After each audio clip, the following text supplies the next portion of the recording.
دمك دريجي نافا كردان داي قد فيري كردي بوي هناك يعني كردان تفيري زماني خوا كرن لوي داري الروجافاي كردستاني.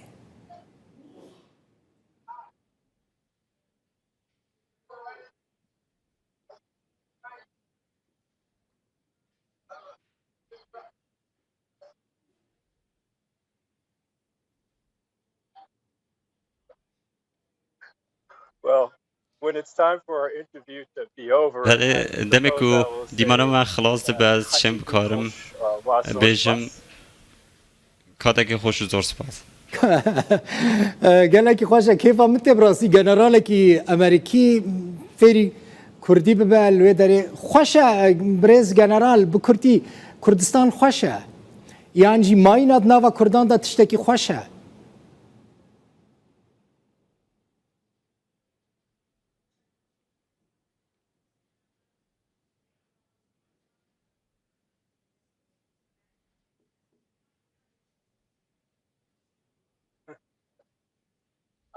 I have been welcomed by people in this region.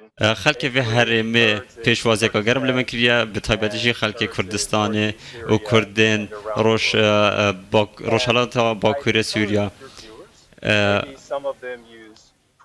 و هنده کوال ما نها تویتر بکاردنین و کارن چاودریا اکتیویتی آنش چالکین هفایمانیا داعش بکن.